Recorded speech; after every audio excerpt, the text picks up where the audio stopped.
हाँ हेलो जैंक। अरे नहीं भाई, मैंने भी सुबह से खुद को बड़ी मुश्किल से रोके रखा। मैं भी दरवाजा तोड़कर बतूल को ला सकता था, मगर कल शाम मेरी उमर साहब से बात हुई। उन्होंने ये कहा है कि इस तरह तो हमारा केस खराब हो जाएगा।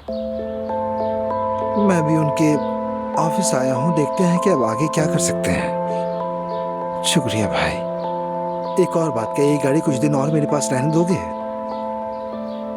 बहुत मेहरबानी। ठीक है, चलो बाय बाय।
तुम यहाँ क्या कर रही हो अलिफ? अब बोलो, देख लिया ऐसा? इस आदमी को सिर्फ तुम्हारी ही फिक्र है, हमारे बेटे की इससे कोई परवाह नहीं। तुम बताओ, तुम यहाँ क्या कर रहे हो? अलिफ ये क्या बकवास कर रही हो यार? हाँ? एड्रेस की बात कर रही हूँ। मेहमत ने हमारे बेटे का एड्रेस दिया था तुम्हें। मैंने तुम्हें कितनी बार फोन किया, तुमने नहीं उठाया। तुम मुझे वो पता दोगे उमर? तो फिर तुमने वो पता मेहमत से क्यों नहीं लिया? यानी उसने तुम्हें सब कुछ बता दिया और बस पता नहीं दिया वहां का। यही गलतियां साबित करती हैं कि तुम भी इसमें शामिल हो। अच्छा बताओ मुझे, कितने पैसे दिए? जवाब दो अलिफ, उस पते पर कोई नहीं है ना? बोलो, एतराफ करो। बस करो, क्या कह रहे हो तुम ये? मेहमत ने मुझे कहा कि उसने सिर्फ पता तुम्हें दिया है, वो किसी और को पता देगा भी नहीं। तुम दोनों में कोई डील हुई है। देखो, तुम दोनों की दुश्मनी से मुझे कोई लेना देना नहीं है। मुझे बस मेरा बेटा वापस चाहिए, और अब मैं कोई खेल नहीं खेल रही हूँ। एलिफ, ठीक है, अब बस करो, रुक जाओ।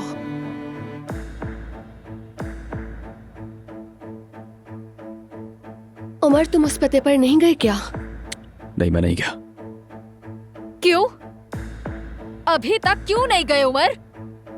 मेरा बच्चा मुझे ढूंढकर वापस ला कर दो, या अगर नहीं ढूंढना तो पता दो मुझे, मैं खुद चली जाऊंगी। एलिफ, तुम ठीक हो? फिर ड्रामा शुरू। ठीक हो ना?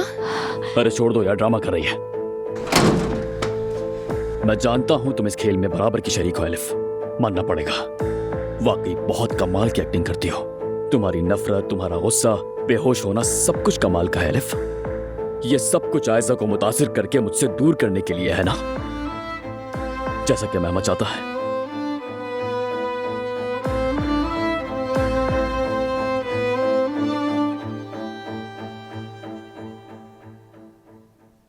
मुख्तसर ये कि गलत फहमी हो गई थी। मुझे समात का टाइम गलत बताया गया था, इसलिए कस्टडी सुतेली माँ को दे दी गई है। मगर किसी भी तरह हमें बतूल को उसकी बहन के पास लाना होगा। मगर दिए गए बयानात हमारे खिलाफ हैं। जी हाँ, मगर वो सब झूठ है। हम साबित कर सकते हैं। क्या हम कुछ नहीं कर सकते? खुदा के लिए कुछ तो कहें। हम फौरन हाई कोर्ट में अपील करेंगे और केस को इस्तिनाफ में ले जाएंगे। और हाँ, अगर इस दौरान सौतेली माँ के खिलाफ कोई भी सबूत मिले तो फौरन मुझे इत्तला कीजिएगा आप लोग। क्या बच्ची की हिफाजत, सेहत और रिहाइश का सही ख्याल रखा जा रहा है? लाजमी जांच करें, केस में हमारे काम आएगा। उमर, अब बस भी करो, ये कोई खेल नहीं है। तुम्हें मुझ पर जरा भी तरस नहीं आता? मैं एक माँ हूँ, माँ। सिर्फ अपना बेटा चाहती हूँ। तुम क्यों नहीं समझते हो? तुम दोनों मिलकर किसको बेवकूफ बना रहे हो? हाँ? कोई बच्चा नहीं है, ओके? उमर, बस करो, लड़ना बंद करो अब। उमर, खुदा के लिए वहां चलते हैं। अगर मेरा बेटा वहां हुआ तो, अगर नहीं आना तो कम से कम मुझे जाने दो। हम वहां जरूर जाएंगे, ताकि तुम लोगों का झूठ सामने आए और सब कुछ वाज़ेह हो जाए। लेकिन तुम नहीं जाओगे। आयजा, देखो मैंने सारी रात सोचा, मैं तुमसे आखिरी दरखास्त कर रहा हूं कि मेरे साथ रहो। खुदा के लिए हम दोनों ने मिलकर सच्चाई को सामने लेकर आना है। हम इस पते पर साथ चलेंगे आयजा। प्लीज, तुम आज तक मेरे साथ थी और अब भी तुम्हें साथ रहना है। मुझे साबित करने दो कि यह सब भी मेहमद की साजिश का हिस्सा है और कुछ नहीं।